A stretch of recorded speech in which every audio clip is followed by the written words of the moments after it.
messed up. How do you say yarrow? Welcome to How Do You Say Yarrows? How do you say yarrow? How do you say yarrow? It'll be all the fun in the world.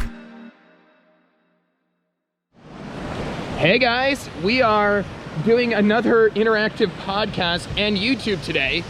We're really happy you're listening or watching on either of them. Look at Gabby, she's just on a bridge today, ready to conquer the world. Gabby, how you doing? Whoa!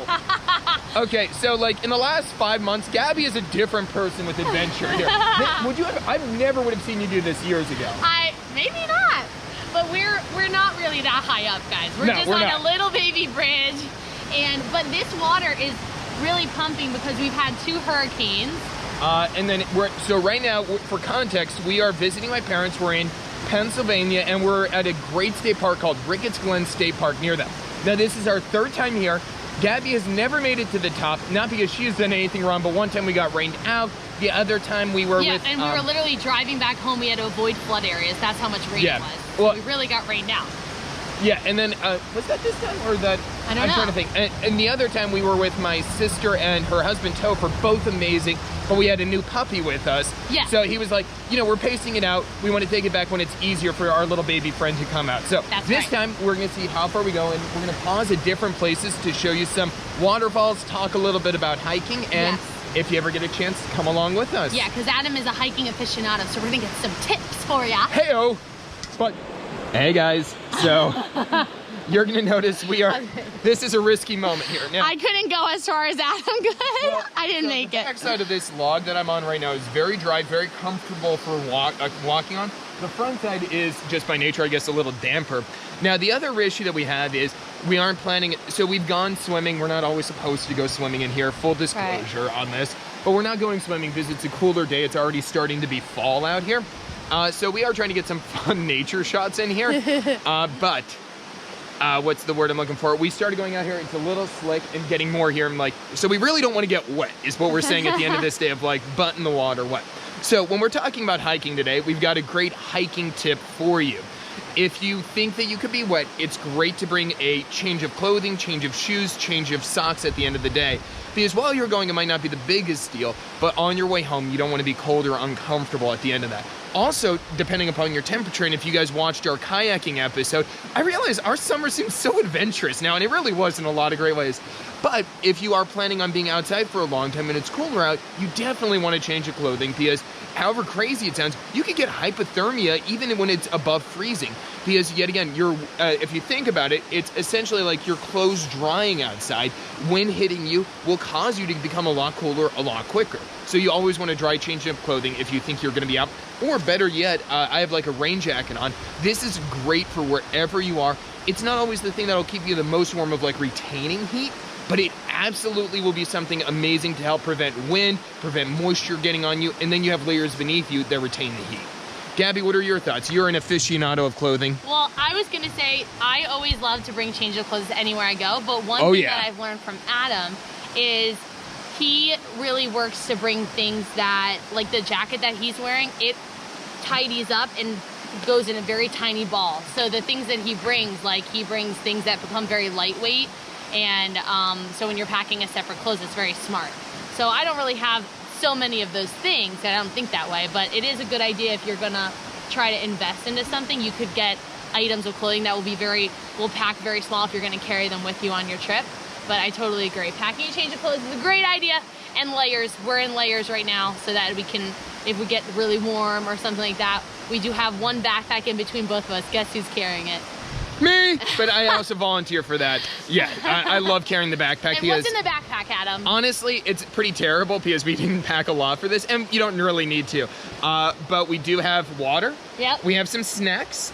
And actually, that's really about it. And our GoPro and like our keys and whatnot for the car. That's it. Yeah, because this is, so where we're at, also what you carry with you is kind of based on like where you're going at times. If you're going crazy far out by yourself, you might want to pack some extra things. Like normally I would actually carry like, oh gosh. If Gabby falls in the water, we're pretty much going home. I almost fell. I would usually bring like a med kit of some kind and maybe extra clothing and food. Here we have some snacks and whatnot because we are in like a super populated area. Like there's no real danger of being stranded here. Okay, so typical, you would bring a med kit, you would bring water, you would bring some food. Yeah, and often, to be fair, I'm doing like longer hikes by myself. So like, okay, if something went wrong, I really have nobody to rely on besides myself in a guaranteed way. Here, we're together, so we're in a lot safer place. And we're in a great, if this will be podcast gold or YouTube gold, whatever one it is. I gotta get off this thing. It'd be the end of our day too. Keep you See y'all. updated. This is Gabby's technique for just getting off the log, scooting, little butt scoots. I got it. That she's got this. I've got it too. I mean, I've been doing the side step. She's been doing the full.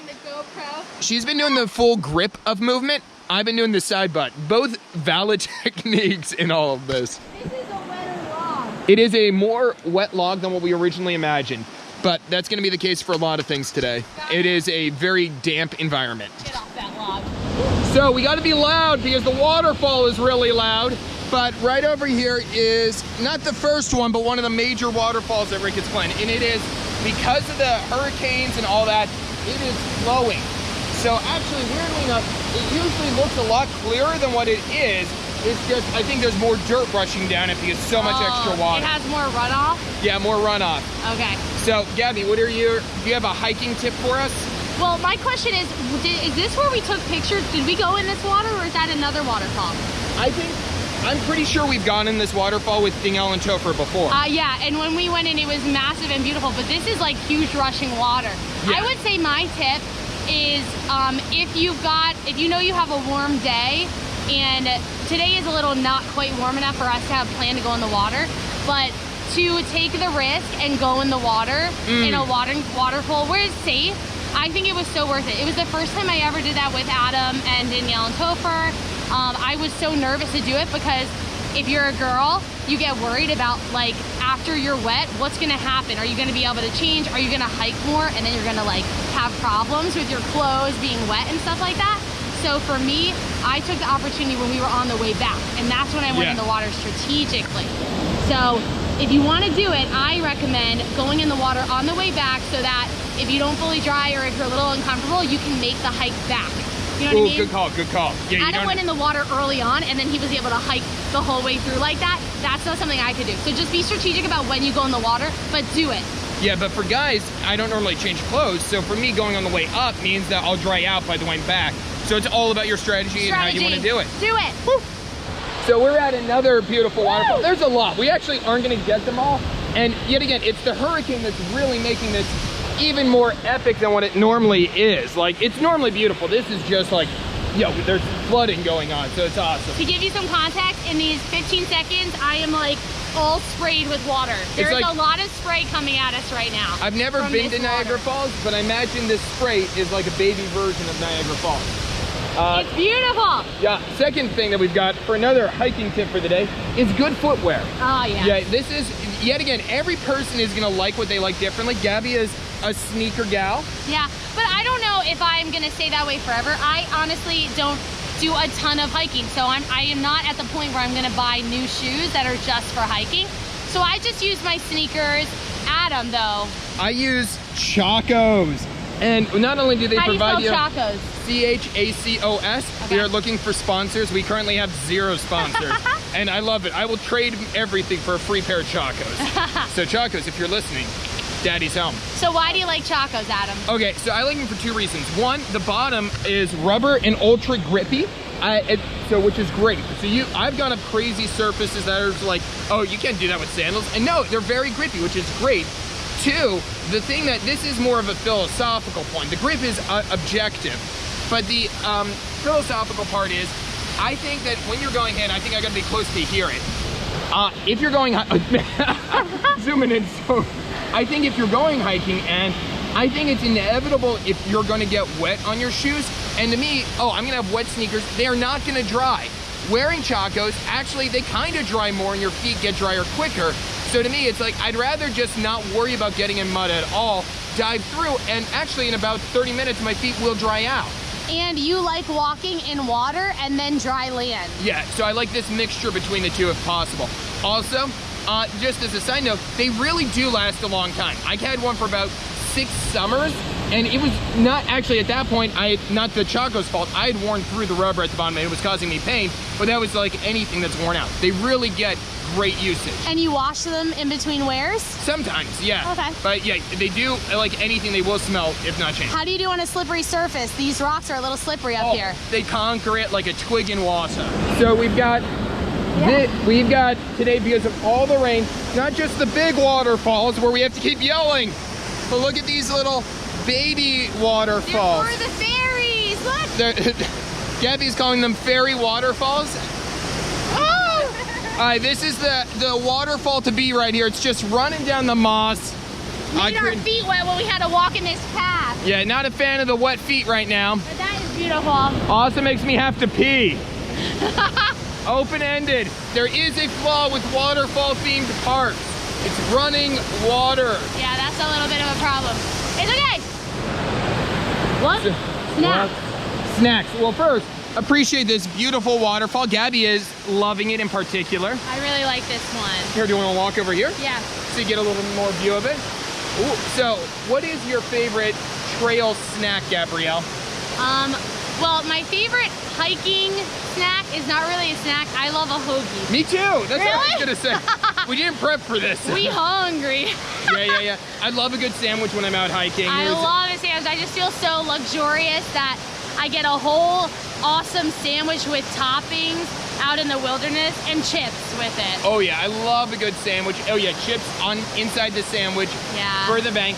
If I had to choose a snack though, yeah, I feel like actually trail mix, like just, but not with the raisins. Don't want the raisins. That's crap. Or those sunflower chip, or those like banana chips. No. I just want nuts and M&Ms. One of my best friends, Brandon, once told me though, trail mix is M&Ms with obstacles. So I have kept that in mind over the years. I actually, if I had trail mix, I used to be obsessed with it to the point that when I went to Italy for a high school trip, I actually brought like a pound bag of trail mix.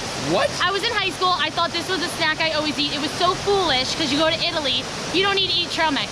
Anyway, I ended up leaving it in the hotel. Also, that took up space in my suitcase. Yeah. Think about that. Yeah, you're going to Italy. You're not going to some random country. I know. Yeah. You know what they're going to eat. It's like not in a way to, Italy's better than the Olive Garden. But if you ate at the Olive Garden, you're not going to starve yourself. I know. You like ice cream and Italian. So I kind of OD'd on trail mix. But if I have trail mix, I love an even ratio. Every bite has a raisin, a nut, and an M&M. But I think if I was gonna go with this snacky thing on like hiking, I actually like a piece of fruit. You see, I don't mind fruit, but I don't feel like it fills me. Oh, okay, yeah. So I'm bringing this heavy object, but it's mostly water. I'm not saying it's not an efficient thing, but I do like a piece of fruit. It's very hydrating in the middle. Yeah, I like that. I like a piece of fruit. The best, I mean, grapes and cheese. Oh, great. I do have to say grapes, cheese, and some cured Italian meat. Very nice. We're just describing a picnic. Hey, we like picnics on hikes. What can we say? Booyah. Yeah. We're at another waterfall. It's like nature's toilet out here. It's amazing. You can see the wind. The wind is so crazy coming off this waterfall. Yeah. And we have another tip. What's our tip, Gabby? It involves water. Water? Say what? So, when we've gone hiking, I drink a lot of water in regular life. And there have been times where it's a hotter day or something and I don't want to drink my water because I want to save it for when I need it. And Adam has always said, no, drink it now, because kind of thinking, well, explain your thinking. So yet again, this is different than if you're hiking on a multi-day hike and you have to figure out where your next water source is. But say we're out for just the day, 3 or 4 hours, or maybe even a longer all day type of thing. We know water is coming back up here at a defined time in a real way. You don't need to have water at the end, because usually I'll make sure we have like a gallon of water in the car so we're ready to go. Yeah. But by the time you're thirsty on a day hike, it's already in a bad place. So hydrate beforehand. Yeah. You don't want to wait till you're that thirsty to try to get that water back, because then you're in a problem state. You're already dehydrated. Yes, so don't chug the water unnecessarily, but if you're feeling thirsty, respond to it and drink it. And then the benefit is you're not carrying the water in your bag too. Yeah, although, that's the benefit. And then also going back to that, as a counter to my own statement here, only drink it though if you know when your next water source is.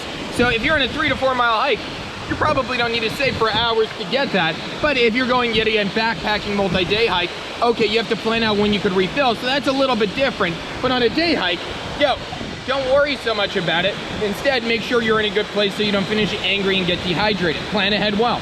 Also know if you need to carry a lot of water. Sometimes you do. You should, if you're on a day hike, you should never be in a spot where you're thirsty because it's so easy to plan out and know how much water you need. How much water should you bring for a day hike? It depends how far you're going and how thirsty you are, but better to have more than less. And when do you choose to bring your water straw? If you know that, I've never used it actually. Oh, you never used it? Okay. Yeah, I guess if you know that you want to just drink water along the way. But it is better to filter random water. Some people would say no, it's a bad idea. You don't want to get a small bacteria that causes you to poop a lot. Bad deal. Filter your water. Filter the water. That unless you're going to be pooping, and then you're going to need to drink a lot of water. Oh man. Hey, this is real talk. Next hiking tip is seize the weird opportunities that life presents it. So we are at this thing that is filled with giant rocks. I'm just taking a moment to walk a little ways through it, and it is so fun. So I think kind of the classic phrase of stop and smell the roses. Oh, here it is. We can walk through this way. Is always good. And Adam likes climbing things. I do really like climbing things. Whoa. I also like going beneath the ground too, but that's maybe like the Pennsylvania coal miner heritage. I do not go beneath the ground. I don't know if my family ever did coal mining, but it's in the area. It's in the rocks and the blood of the area. This is crazy. Oh, actually over here, I think there's a little area we could walk down too. I like it. Smell the roses. Smell the roses. So we're just finishing up our hike. We have a little way to go down, but this is the last of our exploratory down. It is an awesome view right here, right? It is beautiful. And I will say, we're getting way sleepier on our way down. Oh yeah. So, chocolate, I'm revising my snacks. Make sure there's some kind of chocolate because it's definitely helping us. We keep pausing to eat chocolate M&Ms or peanut chocolate M&Ms. I think our last tip is also be ready for a nap at the end of a good hike and have a good dinner ready. Oh, dinner, a hot meal. Thanks for joining us on How Do You Say Yaros. Make sure to email us at howdoyousayaros@gmail.com and to follow us, comment, like, all that stuff. Bye now. Hey, everybody. How do you say yarrow? Hola. ¿Cómo estás? How do you say yarrow? Welcome to How Do You Say Yaros. How do you say yarrow? How do you say yarrow? It'll be all the fun in the world.